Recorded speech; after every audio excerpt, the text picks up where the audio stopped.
Eclesiastés 7:20 dice: ciertamente no hay hombre justo en la tierra que haga bien y nunca peque. Amén. Padre Celestial, gracias. Gracias por esta hermosa mañana, Señor.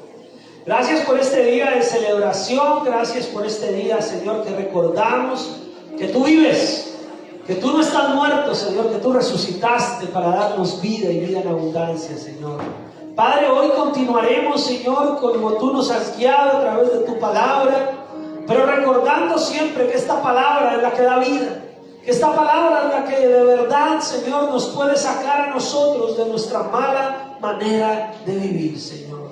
Y es la palabra que nos va a impulsar y nos va a llenar, Señor, de esperanza para poder seguir adelante, Señor. Te doy gracias por tu amor, por tu misericordia y por tu bondad. Señor, coloca en nosotros ese deseo de aprender, ese deseo de recibir. Abre nuestro entendimiento, dispone nuestro corazón, quita toda dureza y todo tropiezo y toda distracción de nosotros y permítenos atender a tu palabra de una manera responsable, Señor. También coloco mi vida, Señor, mi mente, mi corazón, mis labios, mi boca, Señor, para que solamente la palabra que bendice, la palabra que edifica, Señor, tenga el poder de transformar, de edificar, de levantar y aún de traer salvación a todo aquel que la escucha. En el nombre de Cristo Jesús. Amén y amén.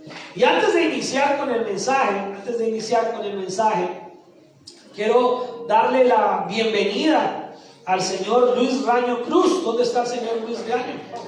Miren, se pone en pie. ¿Qué le dice la iglesia? Bienvenido, gloria al Señor.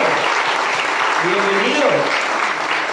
Esta es su casa. Qué bendición, mis hermanos. Qué bendición tenerlos acá. Bendición a la familia Riaño.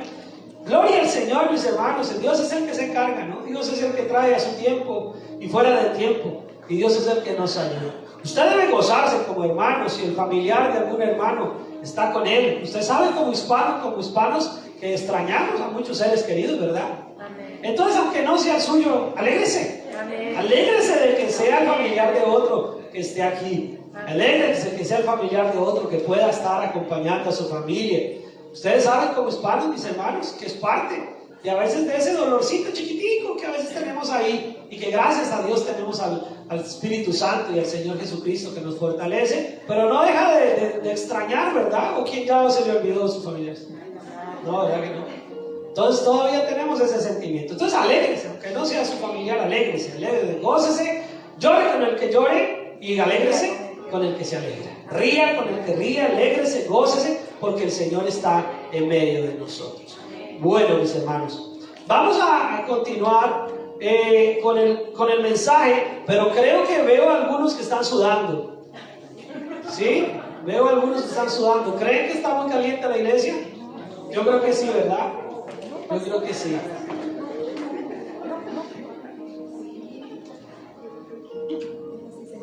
Vamos a bajarle un poquito para que no nos sofoquemos, porque es que el calor trae algo. ¿Sabe qué trae el calorcito?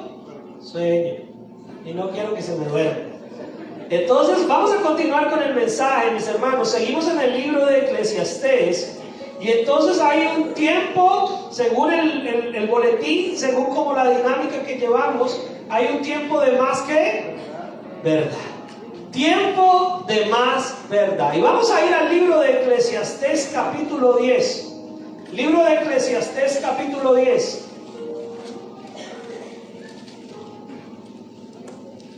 Hace 8 días estuvimos hablando de ciertas realidades que nos competen. Y cuando nosotros entendemos que Cristo ha resucitado a nuestras vidas y nos ha resucitado a nosotros para vida eterna, tenemos que entender que sí hemos sido resucitados porque estábamos muertos en nuestros delitos y pecados, pero hemos sido levantados a vivir una vida renovada. Amén. Una vida restaurada, una vida diferente. Dios no te resucitó de esa vida de pecado para que sigas siendo el mismo. El que antes robaba ya no robe más. El que antes mentía ya no mienta más. El que antes estaba haciendo esto o aquello, pues ya no lo haga más. Y ese es el verdadero arrepentimiento. Entonces hemos sido resucitados Pero esta es la resurrección espiritual. Pero un día seremos resucitados de la muerte eterna y seremos resucitados juntamente con Cristo Señor para vida eterna con Él. Amén. Esa es nuestra esperanza. Pero mientras estemos aquí en este cuerpo y en esta tierra y en este entorno, hemos sido resucitados para que vivamos aquí dando evidencia de lo que ha ocurrido aquí. Tenemos que dar evidencia que lo que pasó aquí es real. Amén. Tiene que haber una realidad espiritual y una verdad espiritual que sea notable, que sea evidente. Y aquí ya se va a poner, aquí ya vamos a empezarnos a poner así como coloraditos, y ya no por el calor. Y es porque si a ti te conocen en un entorno y no ven nada diferente en ti, y no hay nada que te haga notar como un hijo de Dios, como una hija de Dios, y eres otro del montón que se ríe de las vulgaridades, y eres otro del montón que se une a las críticas y a los chismes, y eres otro del montón que se une a la desobediencia, entonces la pregunta, ¿qué fue lo que Cristo hizo en ti? ¿Desde qué te resucitó el Señor si sigues igual? Y es confrontador, es incómodo. Nos molesta a veces como cristianos que nos digan esas cosas porque decimos, pastor, pero ¿cómo así? ¿Usted me va a decir eso? No, es que la pregunta es para que te la contestes tú mismo en tu corazón, no me la tiene que contestar a mí. El asunto no es conmigo, el asunto es entre tú y el que te resucitó. El asunto es entre tú y el Dios que te resucitó, el Cristo resucitado. La pregunta es, ¿hay una diferencia en tu vida? ¿Hay un antes y un después en tu vida cuando Cristo llegó? Cuando dijiste, yo hoy entendí, o hoy el Señor me abrió mi entendimiento, o tal día, en tal momento, en tal época, yo fui convencido del pecado y mi vida cambió, o en tal momento decimos los cristianos, me convertí, o el Señor me renovó, me transformó. Como tú lo veas, como tú lo expliques, ese nuevo nacimiento tuvo que traer un cambio notable en tu vida. Tuvo que haber algo que pasara que otros, quieran o no, se van a dar cuenta. A unos les va a incomodar tu cambio. A unos no les va a gustar el que tú antes hacías parte del desorden, parte de la desobediencia, parte de la vulgaridad, y de repente dice, oiga, ya no quiere estar con nosotros, se creyó mejor. No es que te creías mejor, es que ahora quieres agradar al que realmente es mejor. Es Dios. Pero algo tiene que cambiar en tu vida. Porque si seguimos siendo iguales, entonces ¿cuál fue la obra redentora? ¿De cuál resurrección hablamos? Y aquí es donde tenemos que entender que aquí en la tierra tenemos una responsabilidad. ¿Qué dije? Responsabilidad. Tenemos una responsabilidad con lo que hemos recibido, y hemos recibido el regalo de la salvación, hemos recibido la vida eterna, hemos recibido el Espíritu Santo en nuestros corazones, hemos recibido la palabra de vida, hemos recibido la promesa eterna que estaremos con Él, hemos recibido la sabiduría de lo alto y no la de este mundo, hemos recibido el poder de Dios en nosotros. Entonces, ¿qué hacemos con todo eso que hemos recibido? Pues tenemos que ser responsables de cómo vivimos con eso que recibimos.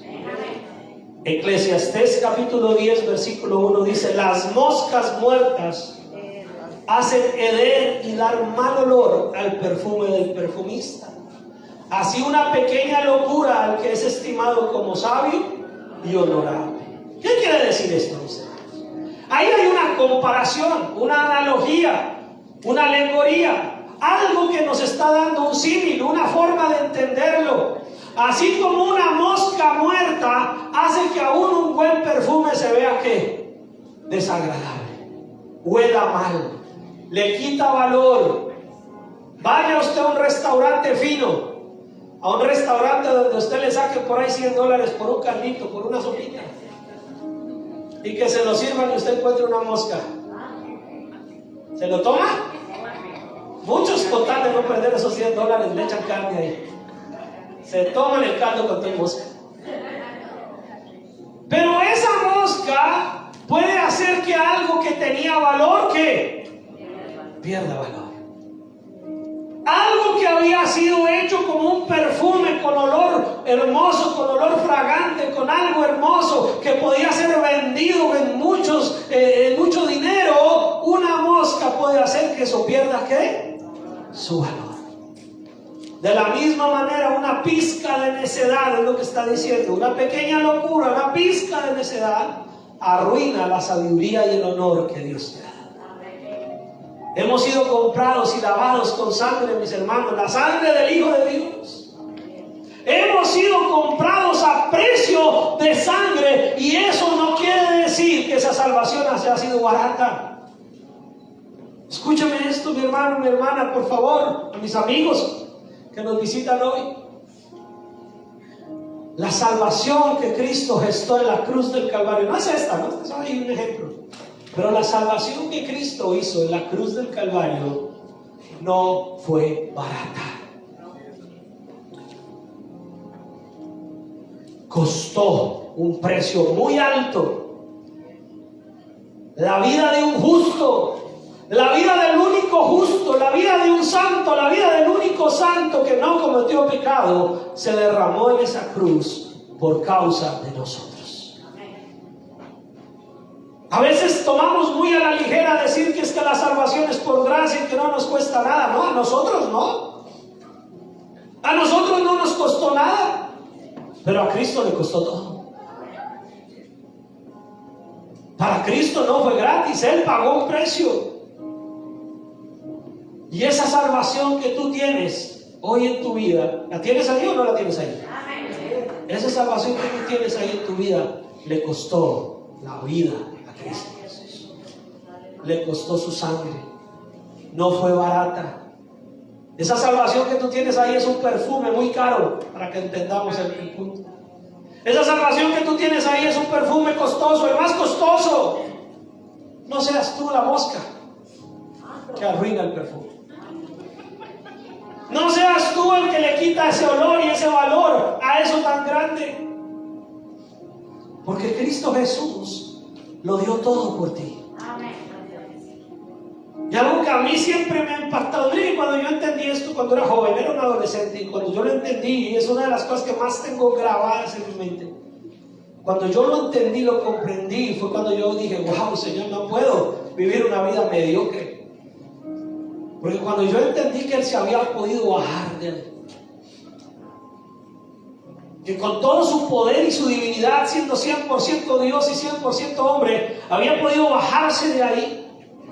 Había podido pedirle a su Padre que enviara legiones de ángeles y destruyeran a todos esos soldados romanos.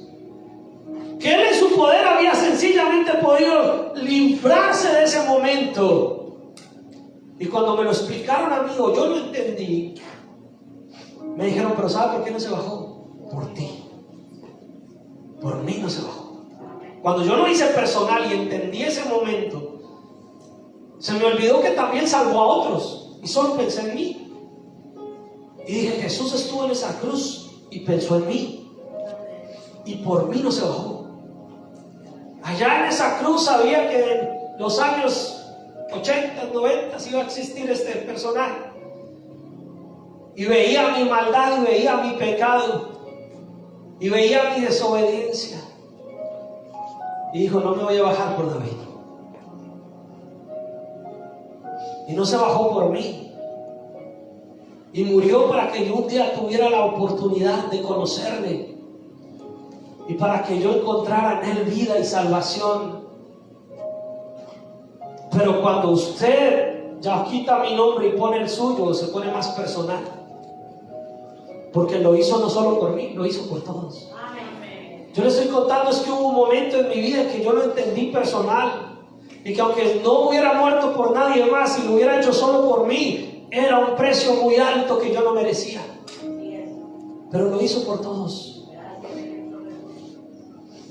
Entonces ese perfume, esa salvación que estoy utilizando el libro de Eclesiastés para hacer esta comparación, ese perfume es muy costoso, mi hermano, muy grande. Esa obra salvadora tiene un precio muy elevado que tú y yo no podemos menospreciar. Y una pizca de necedad, una pequeña locura, arruina gran honor. Arruina toda esa sabiduría que usted y yo podemos entender. Aquí, con palabras la podemos decir, pero si nuestras acciones son necias, arruinamos eso. ¿Sabemos que Dios es grande? Amén. Dígalo, si sabe o no sabe. Que no cambio el mensaje, lo explico. ¿Sabemos que Dios es todopoderoso? Sabemos que Él es el santo, sabemos que Él merece adoración, cantamos: el centro de todo eres tú, Señor. O sea que lo sabemos aquí y aún sabemos decirlo. El problema es si nuestras acciones son esa mosca. El problema es si sabiéndolo aquí y aún expresándolo, nuestras acciones no reflejan cuánto valoramos ese perfume de salvación. Son tus acciones, son mis acciones, son nuestras acciones las que van a decir si de verdad valoramos lo que Él ha hecho en la cruz. Porque el mismo Señor dijo: este pueblo de labios que me honra, pero su corazón está ¿qué? Lejos. ¿Y cómo se nota cómo está nuestro corazón? Por nuestras acciones. Son nuestras acciones, son nuestros hechos. En nuestro diario vivir el que va a decir si tu corazón está cerca o está lejos. Hermano, yo me gozo alabando al Señor en medio de ustedes con la congregación. Yo me gozo, mis hermanos, hablando, compartiendo con ustedes, enseñándoles. Yo tengo grupos en los que les enseño de una manera, otros de otra, dicto clases por internet a otros hermanos en otros lugares del país. Y yo me gozo, mi hermano, y hablamos tan rico y nos expresamos tan maravilloso. Y a veces cuando estamos en entornos de cristianos, ¿cómo nos sale la información? Y qué bonito el que sabe esto y qué bonito el que sabe lo otro. La pregunta es: ¿los que no son cristianos pueden ver lo mismo en ti? Nuestras acciones allá afuera son iguales que nuestras palabras cuando estamos en un entorno cristiano. Y esa pregunta, mis hermanos, tiene que de alguna manera incomodarnos hoy. Feliz día de resurrección. De alguna manera tiene que incomodarnos hoy, porque no es suficiente con que entiendas y hables, es necesario que vivas lo que entiendes y lo que sabes. Amén. Y ahí es donde está el éxito de la vida del cristiano. Amén. En no ser la mosca del perfume. Así es. En que tus acciones no hablen mal de la obra redentora que Cristo ha hecho en tu vida. Y dice: el corazón del sabio está en su mano derecha, mas el corazón del necio a su mano izquierda. Una persona sabia sabe elegir el camino correcto. Cuando ahí hace esa comparación el predicador Salomón en Eclesiastés, está diciendo: una persona sabia sabe tomar el camino correcto. Normalmente la derecha es sinónimo del camino correcto, hasta en inglés, ¿no? Los que saben inglés, es right, ¿no? ¿Sí? ¿Y cómo se dice correcto también en inglés? Entonces, el asunto es que una persona sabia sabe tomar el camino correcto, pero el necio toma el camino equivocado, aunque sepa cuál es el camino correcto. Podemos saber cuál es el camino correcto, pero queremos agarrar cuando se nos da la gana. El GPS le dice: es a la derecha, y usted dice: no, voy a voltear a la izquierda. Y el GPS le dice: redireccionar. Y usted dice: no, yo quiero seguir por acá.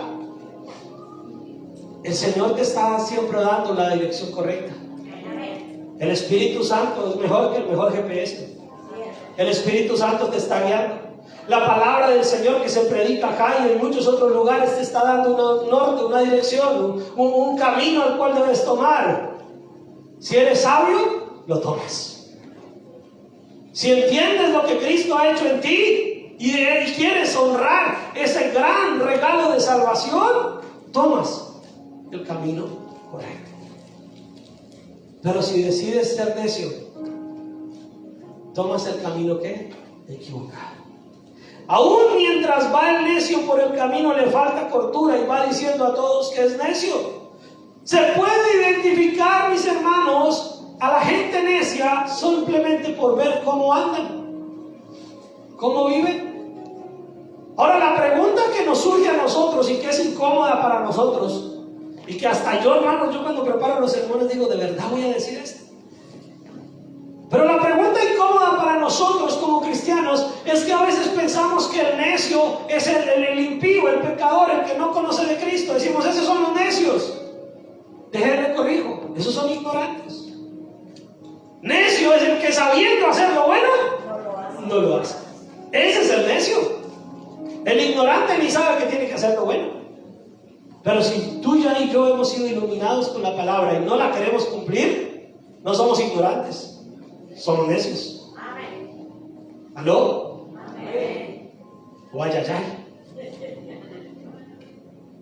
Entonces el necio del que se refiere a veces la palabra no es aquel que no ha sido salvado, no es aquel que Cristo no le ha abierto el entendimiento. El necio no es aquel que no sabe nada. El necio es el que sabiendo no quiere hacer. Sabiendo que tenemos que ser prudentes y refrenar nuestra lengua, no la queremos refrenar. Sabiendo que no tenemos que hacer ciertas cosas, que no tenemos que ofender, que no tenemos que lastimar, lo seguimos haciendo. Ni siquiera estoy hablando de tomar o de fumar, que es lo que todo el mundo quiere pensar que es lo único. Sabiendo que tengo que perdonar, que tengo que amar, que tengo que dejar el odio, la envidia, los celos, sigo por ahí. Entonces la necedad no es no saber, la necedad es saber y no hacer. Bueno, y pregunto, ¿quieres ser la mosca en el perfume? ¿Verdad que no? Tenemos que ser lo que traiga gloria al Señor. Y entonces aquí nos empieza a dar algunos ejemplos. Tiempo de más verdad. Dura esa verdad, ¿verdad? La verdad duele. La verdad a veces nos incomoda. Pero por la verdad murió Cristo, decía mi mamá. Bueno, dice mi mamá, está bien.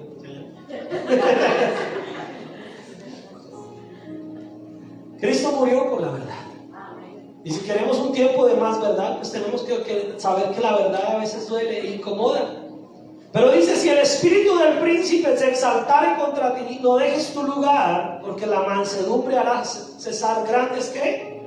Ofensas. Él lo que está diciendo es, si una persona en autoridad, si una persona que está en un grado superior de trabajo, de académico, sus maestros, sus maestras, sus líderes, en cualquier área, si una persona en autoridad, de pronto se enoja con usted no se vaya a poner ya a tirar la toalla y a renunciar y todo, yo ya no voy, yo ya no insisto, yo no. Voy a poner un ejemplo con los jóvenes, están ahorita ya la mayoría. Pero un joven puede estar en un equipo de cualquier deporte, ¿no? Y el coach, muchos jóvenes a veces los tenemos tan mimados en las casas. Y todos dicen, papito, si quieren, no, coman, no. Y llega y se enfrenta por allá un coach que le dice, muévase, ven, levántese, vaya. Yo ya no quiero ir más a ese entrenamiento, papá. Yo ya no quiero ir más a eso porque me gritaron, papá. Pero si usted ya tiene 17 años, siempre me gritaron, papá. Resulta, mis hermanos, que aún personas en autoridad pueden estar enojadas con nosotros, pueden hablarnos a veces de una manera, y lo que está diciendo, y el ejemplo que estoy utilizando, es que lo que está diciendo la Biblia es que si se enoja alguien en autoridad, un príncipe se pusiera contra ti, ¿qué dice ahí la palabra del Señor? No dejes tu lugar, no renuncies, no tires la toalla, no abandones. Me voy de la iglesia porque el pastor un día me dijo. Bueno, pues habla con el pastor, si el pastor se le pasó la mano, hazlo reflexionar, que también pida perdón. Pero lo que dice la palabra es no dejes tu lugar, no abandones, no tires la toalla, no renuncies. Porque ¿qué es lo que está diciendo ahí la palabra? Porque la mansedumbre, ¿qué es la mansedumbre? Mira, lo tenemos escrito, es una característica del fruto del Espíritu Santo. La mansedumbre hará cesar grandes, ¿qué? Ofensas. Aún como hermanos nos ofendemos, digamos la verdad. No diga amén, diga sí o no. Que amén es así sea y no nos queremos seguir ofendiendo. ¿Nos ofendemos como hermanos? Sí. Porque seguimos en esta naturaleza humana, mis hermanos, que a veces queriendo hacer lo bueno no lo hacemos. Y no queriendo hacer lo malo, eso sí hacemos. Y a veces no nos queremos ofender, pero terminamos ofendiéndonos. A veces no de palabra, a veces una mirada, a veces un gesto. A veces sencillamente tonterías, mis hermanos, que el diablo permite ahí como que se filtren y el Señor dice, bueno, a ver, dejemos a ver qué hacen. Y a veces se filtran ofensas, pero ¿qué es lo que dice el Señor? Que la mansedumbre va a hacer cesar, ¿qué? Grandes ofensas. Usted decide si opta por ofender o por perdonar. Usted decide si opta por responder mal con mal o bien por mal. Ah, pero es que yo no soy bobo, pastor. Ah, pero es que tampoco me voy a aguantar, yo no me voy a dejar. Bueno, entonces no se deje. Véngase usted, hágalo usted, pero no espere que Dios abogue por usted. Porque el Señor dice, tranquilo, mía la venganza, yo pagaré. Sí, pastor, sí, que les caiga con juicio. No, pero es que no dijo cómo va a pagar. El yo pagaré puede ser que el Señor va a traer reconciliación, que el Señor va a traer una justa forma de solucionar el problema. El Señor es el gran reconciliador. Amén. ¿O qué hizo con nosotros en la cruz? Reconciliarnos con Él. Y si nos quiso reconciliar con Él, no va a ser porque quiere que estemos entre nosotros peleados. Si nos quiso reconciliar con Él, es porque también quiere que seamos una evidencia de que si Él, siendo Dios justo y perfecto, nos pudo perdonar y nos pudo reconciliar con Él, ¿cómo no nos vamos a perdonar y a reconciliar entre nosotros que no somos tan justos ni tan perfectos como Él? ¿Es posible? Es necesario que sea Dios el que abra nuestro entendimiento. Y entonces ahí dice, hay un mal que he visto debajo del sol a manera de error, emanando del príncipe. Cuando le otorgan, cuando la necedad está colocada en grandes alturas y los ricos están sentados en un lugar bajo. Cuando le otorgan gran autoridad a la gente necia y asignan cargos inferiores a personas con capacidad comprobada. Esa es una de las cosas que él está diciendo ahí. Una de las formas en que la necedad y la falta de sabiduría está es cuando de repente personas que no tienen esa obediencia, que no tienen esa rectitud, son puestas en autoridad. Y eso lo decimos, sí, pastor, en el gobierno, sí, pastor, en la política, sí, en la empresa. Colocaron un supervisor que yo soy más suave, yo soy mejor que él. Puede que sí. El problema es cuando nosotros somos ese necio que está en autoridad. Porque si eres tú el que no tiene una vida recta delante de Dios, ¿quién es el necio? Ahora, ¿tenemos autoridad? ¿En tu casa tienes autoridad? Sí. ¿Cómo vas a ejercer esa autoridad en tu propia casa? Siendo que un ejemplo de sabiduría. Con nuestros hijos, mis hermanos, nosotros tenemos una oportunidad de ejercer ¿qué? Autoridad. Aló, no se dejen distraer por de verdad. Nuestros hijos están bajo nuestra ¿qué? Autoridad. Entonces, ¿qué clase de autoridad quieres ser tú? ¿Una autoridad sabia o una autoridad necia? Porque muchas veces nuestros hijos no se llenan de ese deseo de seguir adelante, de amar a Dios, de buscar todo, porque no ven en la autoridad que tienen ellos en su propia casa, no ven coherencia, porque ven necedad. Ay, mi papá quiere que yo le obedezca, pero mire cómo le contesta al jefe. Ay, mi mamá dice que yo haga tal cosa, pero mire lo que acaba de decir cuando colgó con el pastor. Ay, mi mamá quiere que yo tal cosa, mi papá quiere que yo tal cosa, pero oiga cómo habla de las personas que están en autoridad. Entonces nosotros tenemos que estar ¿qué? En sabiduría para no ser necios. Y dice, vi siervos a caballo y príncipes que andan como siervos sobre la tierra. El que hiciere hoyo caerá en él, y el que aportillare vallado le morderá la serpiente. Si queremos hablar con verdad, mis hermanos, es que cuando nosotros cavamos un pozo, hiciera un hoyo, cava un pozo, ¿qué puede pasar? Que usted se puede caer. ¿Cómo estamos esto articulándolo con la vida cristiana? Que nosotros muchas veces estamos fijándonos más en los demás y haciéndoles el hueco a los demás, y de pronto nos estamos dando cuenta que los que vamos a caer ahí somos nosotros. Estamos fijándonos cómo tienen que vivir los demás y no nos estamos fijando cómo estamos viviendo nosotros. Tenemos una relación personal, individual con el Señor, y a Él es el que rendimos cuentas. Y si tú ves a tu hermano resbalar, si tú ves a tu vecino que es cristiano de pronto caminar por el ladito equivocado, ora primero por él. No le cabes un hoyo, no le abras un hueco para que se caiga y se hunda, que para que te puedas sentir más santo y decir, ah, ¿sí ven?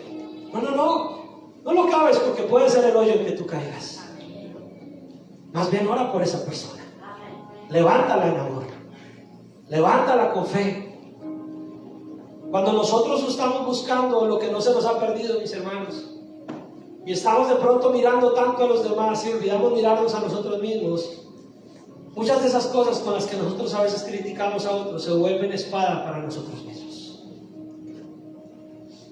Eso pasa mucho en la crianza de los hijos.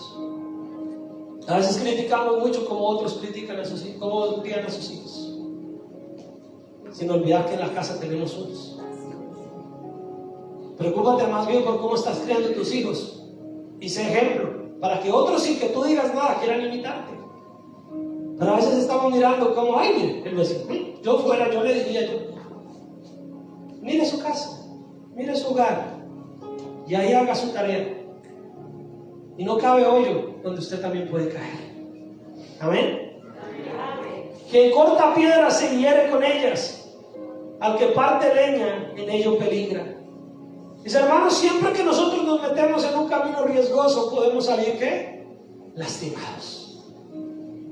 Por eso no podemos, mis hermanos, nosotros andar mirando por todo lado y no a Cristo. El centro de nuestra fe es Cristo Jesús. La razón de nuestro evangelio es Cristo Jesús. Al que tenemos que mirar es a Cristo Jesús. La salvación que Cristo Jesús ha traído a nuestra vida es la que tenemos que valorar. Ni siquiera es el cargo, el ministerio, la antigüedad que tengamos. A mí de nada me sirve ser pastor si no miro a Cristo. Lo que a mí me llena no es el título, no es el cargo. Lo que a mí me llena es mirar a Cristo y tratar de parecerme a Él. Lo que a ti debe llenar tu vida es mirar a Cristo Jesús y darle honor a esa salvación que Él te ha entregado. Si se embatara el hierro y su filo no fuera amolado, hay que añadir entonces más fuerza, pero la sabiduría es provechosa para dirigir. Este lenguaje poético a veces hay que traducirlo un poco, y la Nueva Traducción Viviente nos da un aire un poquito más claro. En la Nueva Traducción Viviente dice: si se usa un hacha sin filo, hay que hacer doble esfuerzo. Por lo tanto, afila la hoja. Ahí está el valor de la sabiduría, y eso ayuda a tener éxito. Mis hermanos, ¿cómo está tu filo espiritual? Yo tengo que ser espiritual. Aquí no estamos hablando de irnos a cortar árboles, de verdad. Aquí estamos hablando de cómo está tu vida espiritual. ¿Cómo está tu corazón con el Señor? ¿Cómo está tu vida de oración? ¿Aló? ¿Cómo está tu lectura de la palabra? Eso es afilar tu espada, eso es afilar tu hacha. Eso es mantenerte enfocado en lo que quieres hacer. No quieres vivir esforzándote tanto en tus propias fuerzas. Afila tu hacha. Afila tu espada. Ora. Lee la palabra, concéntrate en el Señor, porque si tú no estás concentrado, si tú vienes a la iglesia aquí y no quieres prestar atención, no esperes salir con filo. Bueno, en mi país le llamamos salir con filo es tener hambre, pero no es a eso a lo que me refiero. Pero si usted viene a la iglesia y no presta atención, no espere que se haya afilado su vida espiritual. Si usted viene a la iglesia a hacer cualquier otra cosa o a pensar en otra cosa, pues no espere que el mensaje haya hecho algo en su vida. Si usted se arrodilla a orar pero se pone a mirar el celular, pues no espere que Dios haga que su vida se llene de filo.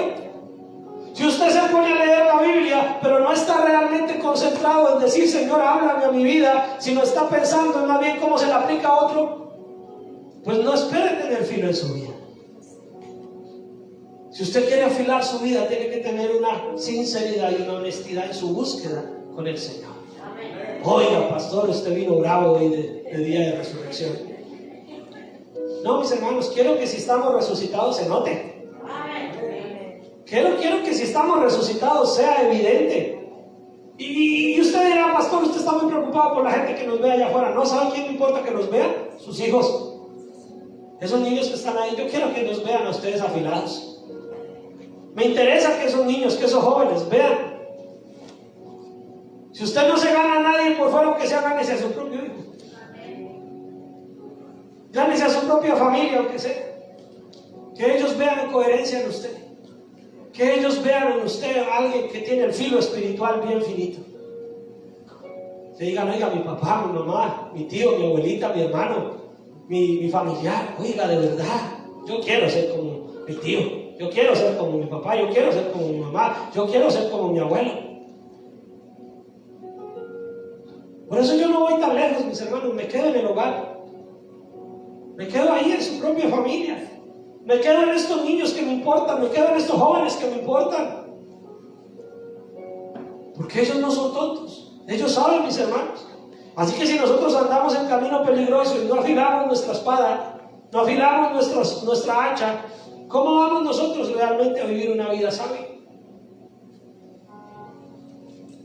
Si muerdes la serpiente antes de ser encantada, de nada sirve el encantador. Recuerden que esto es poético. Si nos las damos de mucho, yo lo pongo en estos términos, a mí me gusta traducirlo a lo colombiano, aquí a la colombianada. Si nos las damos de mucho, si nos las damos de muy santos y de muy cristianos y de muy sabelotodos, pero nos muerde el pecado, ¿de qué le sirve dárselas de tanto? ¿De qué nos sirve el título si nos muerde el pecado? ¿De qué nos sirve la antigüedad en la banca de la iglesia si nos muerde el pecado? Las palabras de la boca de los sabios son llenas de gracia, mas los labios del necio causan ¿qué? ¿Sí está leyendo conmigo? Mas los labios del necio causan ¿qué? Su propia ruina. El principio de las palabras de su boca es necedad, y el fin de su charla, nocivo desvarío. Llegan a conclusiones locas. Los necios se basan en sus propios pensamientos, en sus propias suposiciones. Pero el que es sabio busca al Señor. El necio multiplica palabras, aunque no sabe nadie lo que ha de ser. ¿Y quién le hará saber lo que después de él será? El trabajo de los necios los fatiga, porque no saben por dónde ir a la ciudad. Ay de ti tierra, cuando tu rey es muchacho y tus príncipes banquean de mañana. O sea, están de vagos, están perdiendo el tiempo. Pero aquí usted siempre se va a ir a los reyes, a los príncipes, al senador, al presidente. No, bájese de allá, vaya a su casa. Usted es el rey en su casa, usted es el príncipe en su casa. Usted es el que tiene autoridad. Si usted está vagando, si usted está perdiendo el tiempo, si usted no está buscando de Dios, ay de su tierra, ay de su casa, ay de su familia. Así que el Señor nos está diciendo el busque. Y estoy hablando en términos espirituales. Porque podemos estar trabajando mucho por el money, ¿verdad? Pero vagando en la búsqueda espiritual. Podemos estar enfocados en llenar esos cajones de dólares. Muchos de ustedes, los colchones, mis hermanos, no tienen resortes, tienen dólares. Así que la vagancia del hispano no es el trabajo, pero nuestra espiritualidad está vagando. Necesitamos no vagar, Señor, ayúdanos. Porque dice, ay de ti tierra, ay de ti familia, cuando nosotros no estamos en lo que debemos estar. Pero el versículo 17 dice, bienaventurada tú tierra, cuando tu rey es hijo de nobles y tus príncipes comen a su hora para reponer sus fuerzas y no para beber. Se lo leo en esta versión y vamos a terminar ahí. Dichoso el pueblo que tiene por rey a un líder noble y cuyos dirigentes festejan en el momento apropiado para trabajar con fuerza y no para emborracharse, dice esta versión. Mis hermanos, ¿quién es tu rey? ¿Qué más noble que nuestro Dios? Presten atención acá a lo que queda. ¿Qué más noble que nuestro Dios? ¿Qué más noble que nuestro Señor? Y decimos ser sus hijos, amén. Y decimos ser hijos de Él. Entonces, si tu rey es el Señor resucitado y Él es el que dirige tu vida, ¿en dónde vas a reponer tus fuerzas? En Él. y vamos a vivir confiados en su voluntad. Amén. Bueno, el mensaje continuará, mis hermanos, de hoy en 8. Tenemos esta semana para aplicar lo aprendido hoy.